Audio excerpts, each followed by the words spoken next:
भाई रुकिए, हल्ला मत कीजिए।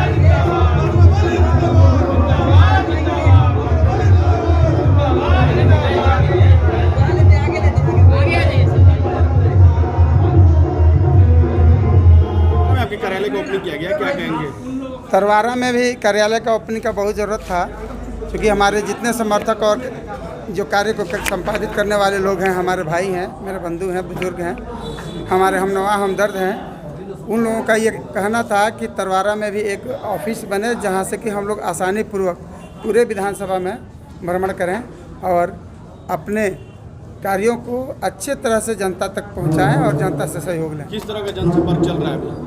बहुत ही धुआंधार जनसंपर्क चल रहा है। हम लोग जनसंपर्क में कोई गाड़ियों का रैलियां नहीं चलाते हैं। हम लोग जनसंपर्क में जो भी हमारे गांव देहात और उस एकदम दबे कुचले जगहों के जो लोग हैं वहां तक हम अपना पैर चलाते हैं और अपने कदमों को चला करके जाते हैं। क्या लगता है बड़िया से इस बार डॉक्टर अशरफ अली विधायक बनेंगे? इतनी सारी भीड़ आपको यही बता रही है। इतने भीड़ों जो भी हमारे चाहने वाले इन लोगों का भीड़ का सैलाब यही बताता है कि वे लोग हमको अपना प्यार दे चुके हैं, अपने मतों को दे चुके हैं और हमें अपना विधायक बना चुके हैं। में भी एक दो गरीबों से आपने अपने कार्यालय का उद्घाटन कराया और यहाँ भी आपने उसी तरह से उद्घाटन कराया। क्या लोगों को बीच में से देना चाहेंगे?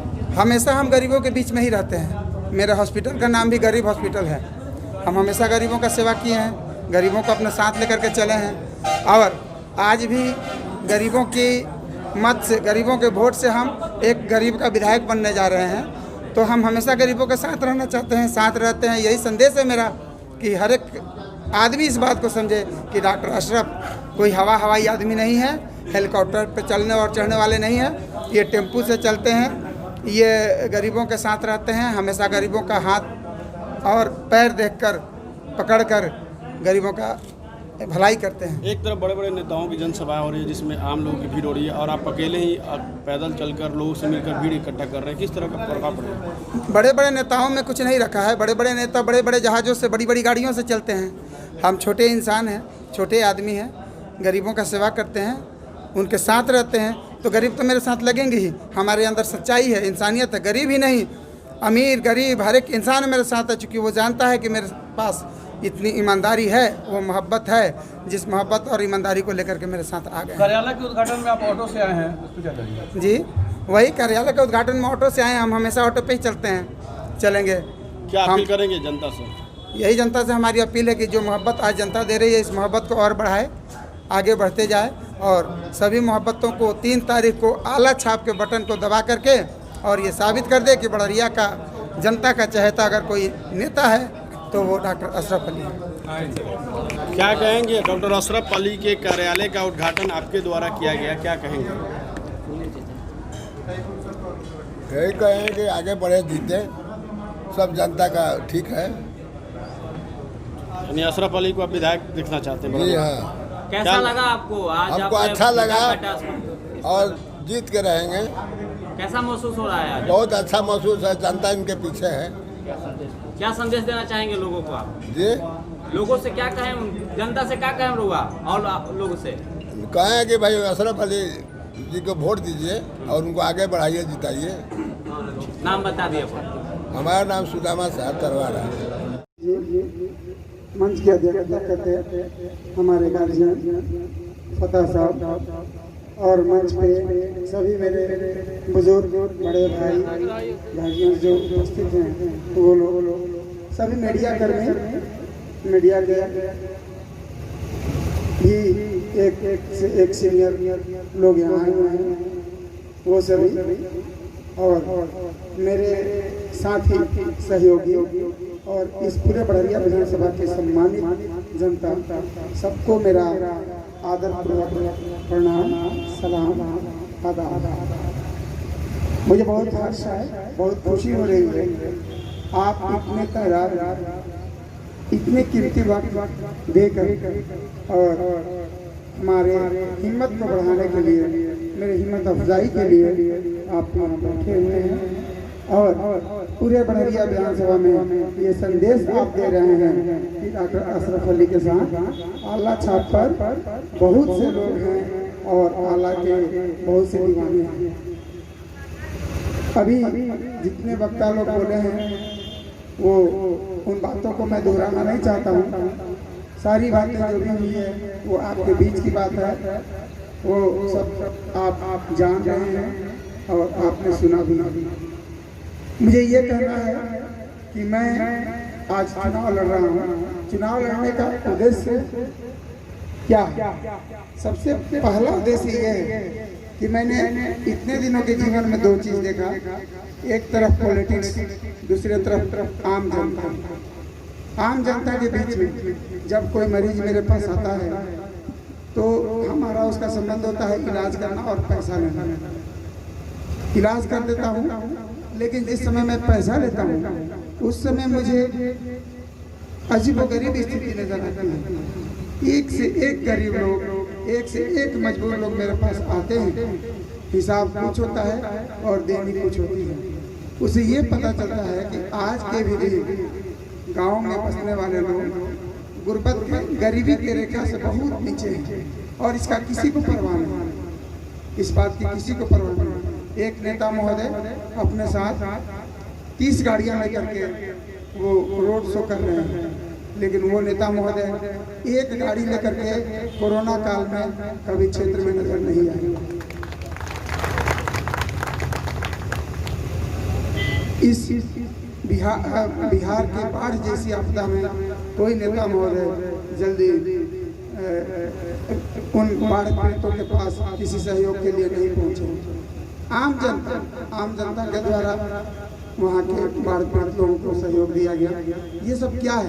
हमारे पास पैसा है, मेरे पास पावर है, हम उसका गलत इस्तेमाल करते हैं, अर्थात हमारे पास ईमानदारी नहीं है।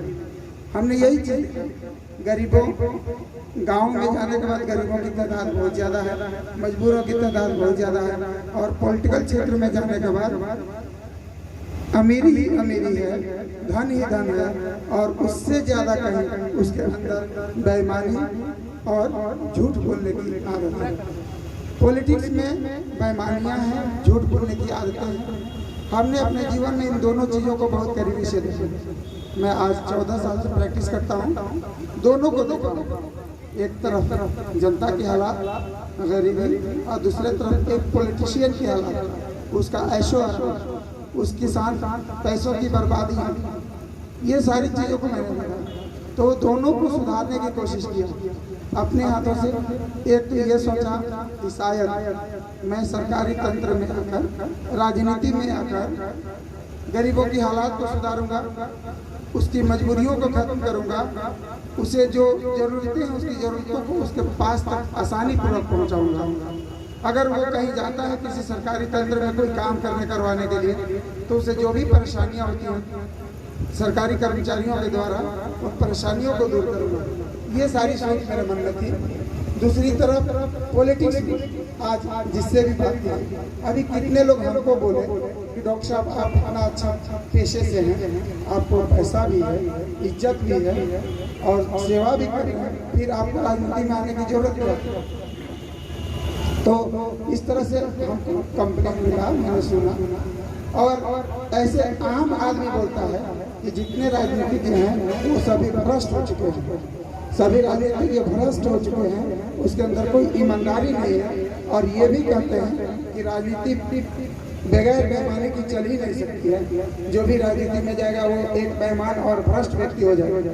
ये दो समस्याएं मेरे साथ थी और इन्हीं दोनों समस्याओं को मैं अपने जीवन का आइडियल बनाया हूँ कि एक तरफ मुझे गुर्बत को खत्म करना है, भ्रष्टाचारिता को खत्म करना है, और दूसरे तरफ इस जनमानस को, जनता में ये बात बतानी है, साबित करनी है कि क्या राजनीति ईमानदारी से हो सकती है कि नहीं।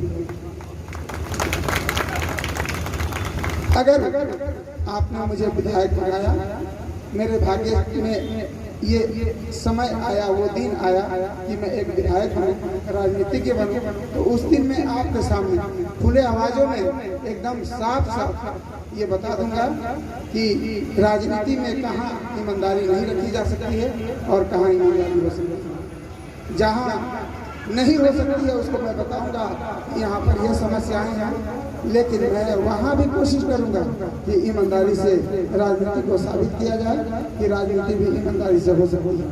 अगर ये ईमानदारी से होने वाली चीज़ नहीं होती तो ये बहुत पहले जनप्रतिनिधि, जनसेवक कहे जाते थे। राजनीतिज्ञ क्या कहे जाते थे? जनसेवक, जनता का सेवा करने वाला। शायद इसीलिए बहुत पहले किसी भी जनसेवक का कोई तनख्वाह नहीं था, उन्हें बहुत सारा भत्ता मिलता था लेकिन उन्हें मानदेय नहीं मिलता था। 20 वर्षों से एक नेता का मानदेय बना, तो हम मानदेय क्यों बना, कैसे बना, इसकी बात नहीं करना चाहता हूँ। ये बताना चाहता हूँ कि 2000 के पहले किसी विधायक का, किसी MP का या ये पंचायत लेवल से किसी भी जनप्रतिनिधि का मानदेय नहीं था। आखिर क्यों मानदेय नहीं था? क्यों? क्या बात है? तो उसका एक ही ग्राउंड था कि ये जन सेवक हैं, जनता की सेवा करते हैं और सेवक का तनख्वाह नहीं होता है। जनता के सेवा करने वाले को या किसी का भी कोई सेवा करता है तो उसका कोई तनख्वाह नहीं होता। तो आप बताइए, ये एक दिन जन सेवक थे, आज उन्हें मानदेय भी मिल रहा है, फिर भी इतनी भ्रष्टता है। जिसको सेवा करना था वो सेवा भूल गया है और जनता की बातों को भूल गया, जनता के दुख दर्दों को भूल गया और सारी भ्रष्टता अपने अंदर लेकर के वो बैठ गया। तो इस तरह से मेरे यही उद्देश्य हैं, इन्हीं उद्देश्यों को लेकर के मैं आप लोगों के बीच आया और शायद बढ़िया की जनता को कोई अल्टरनेट नहीं मिले। जनता सोचे कि हम किसको वोट दें, एक तरफ पीने वाला है, दूसरे तरफ पिलाने वाला है, इस तरह का स्लोगन चल रहा है। तो फिर जनता वही 2015 की दुविधा में फंस जाती और फिर किसी न किसी को मजबूर होकर के वोट देती और इस 5 वर्षों के बीच में यही करती ताकि वो सिचुएशन था, वो मजबूरी था कि हमने फलां को वोट दे दिया, हमने फलां को वोट दे दिया तो फलां साहब विधायक बन गए। इस तरह की बात नहीं होनी चाहिए। इस बार अगर आप किसी को वोट देते हैं तो वो आपकी खुशी होगी कि आप पीने वाले को चुन रहे हैं। अगर इस बार आप किसी और को वोट देते हैं तो आपकी खुशी होगी कि आप पिलाने वाले को चुन रहे हैं। अगर इस बार आप ये साबित करते हैं कि नहीं मुझे कोई पसंद नहीं है, हम किसी अच्छे योग्य शिक्षित व्यक्ति को चुनेंगे, उनको अपना विधायक बनाएंगे, तो आप पड़रिया विधानसभा में ये साबित करेंगे कि नहीं वो मजबूरी थी और इस बार हमको अपना सही नेता चुनना जरूरी है। हम अपने जरूरी के तहत अच्छे सेवक का और अच्छे नेता का चुनाव करेंगे। ये संदेश आप चाहिए और गांव-गांव तक दीजिए, घर-घर तक पहुंचाइए कि इस बार अच्छे लीडर, अच्छा नेता, अच्छा विधायक चुनना जरूरी है और उसके लिए हमारे बीच में आला छाप लेकर के पहुंच चुके हैं डॉक्टर अशरफ अली। हम सब एकजुट होकर 3 तारीख को आला छाप का बटन दबाएं और एक अच्छे प्रत्याशी, अच्छा नेता का चुनाव करें। बहुत सी बातें हो सकती हैं, बहुत सी बातों को करने का अभी समय नहीं है। अभी आप और भी कुछ कलाकारों का आनंद लेंगे। हम आपसे अंतिम बात ये कहना चाहते हैं कि जो भी है वो अपना, जैसे लोग बहुत से लोग बोलते हैं कि वो अपना प्रोफेशन बनाया हुआ है, प्रोफेशन को चलाने के लिए एक से एक हथकंडे अपनाते हैं। कोई पार्टी की बात करता है, कोई जाति की बात करता है, कोई कुछ का बात करता है। इस तरह से आप हमेशा इस बात से सावधान रहेंगे कि आपके बीच में कोई आकर पार्टी के नाम पे आपको नहीं बरगलाए, क्योंकि पार्टी में यहाँ नहीं देखने को कहता है, ऊपर देखने को कहता है। तो जब आप ऊपर देखने लगिएगा तो आपका रास्ता किसे नजर आएगा? जाति के नाम पर भी कहता है फलनवा जाति को तो ऊपर बढ़े, जाति के नाम पर भी आपको बरगला करके फिर ऊपर दिखाने लगेगा और आप ऊपर देखने लगिएगा, आपको रास्ता नजर नहीं आएगा। ठोकर खाना ही खाना है। उसके बाद से वैसे भी नहीं अगर आप मानते हैं तो आपके आंखों पे इतनी बड़ी बड़ी लाल पीयर पट्टियां बांध दी जाएंगी। जब पट्टियां बांध दी जाएगी तो फिर उसका काम पूरा हो जाएगा और आपको रास्ता नहीं नजर आएगा। तो बहुत गौर से इस बात को समझिए। कोई पार्टी के नाम पर ऊपर दिखाता है आसमान की तरफ, कोई जाति के नाम पर ऊपर आसमान की तरफ दिखाता है। अगर आप सावधान हो गए हैं, ऊपर नहीं देख रहे हैं, अपने पास का, अपने करीब का, अपने बीच का प्रत्याशी देख रहे हैं, इससे भी नहीं अगर उसका काम सफल होता है तो आपके आंखों पे बड़े बड़े लाल पीयर और हरियर कागजों का पट्टी बांध देगा और फिर आप अपना रास्ता भूल जाइएगा, अपना प्रत्याशी भूल जाइएगा और गलत जगह पे जाकर बटन दबा दीजिएगा। इन सारी चीजों से आपको पूरी तरह सावधान हो जाना है। 3 तारीख को आपको नहीं ऊपर देखना है, नहीं कहीं और देखना है, नहीं आंखों पे कागजों का पट्टी लगाना है। एकदम सावधान होकर के 5 वर्षों के लिए 5 सेकंड का फैसला लेना है। 5 सेकंड का फैसला लीजिए और आला चाप पर बटन दबाइए। दूसरों को भी समझाइए कि आप मत ऊपर देखिए और नहीं आप कभी अपने आंखों पे कागज का पट्टी बांधिए। ये सारी बातें सिर्फ उस दिन तक होती है जिस दिन तक चुनाव रहता है। चुनाव के बाद नहीं कोई ऊपर देखने वाला होता है और नहीं कोई आपका रास्ता देखने वाला होता है और नहीं कोई आपके दुख दर्द को देखने वाला होता है। आंखों पर कागजों का पट्टी बांधने की बात तो अलग होती है। इन सारी बातों को सोचते समझते आप लोगों को होशियार रहना है। और 3 तारीख को मुझे आप लोगों से अनुरोध है, आग्रह है कि सभी अपने गांव तक अच्छे भूले भले लोगों को समझाना है कि हमें किसी के बहकावे में, किसी के झांसे में नहीं आना है। इस बार सुयोग्य, कर्मठ, मेहनती और ईमानदार प्रत्याशी जो हमारा सर्वोदय, सर्वोपरि, चारों तरफ चहुँ दिशाओं में विकास करने वाला है, हर एक दुख दर्द को देखने वाला है, उसी को अपना विधायक बनाना है। अंत में यहाँ पर सभी उपस्थित लोगों का मेरा हार्दिक और सादर प्रणाम है। आप लोगों से कहना है कि इन सारी बातों का ध्यान देते हुए आप मुझे सहयोग करें। हम आपका सेवा हमेशा दिल से करते रहेंगे, कहीं नहीं जाने वाले हैं और आपके लिए एक नया दिन और नया समय ला कर करेंगे। धन्यवाद।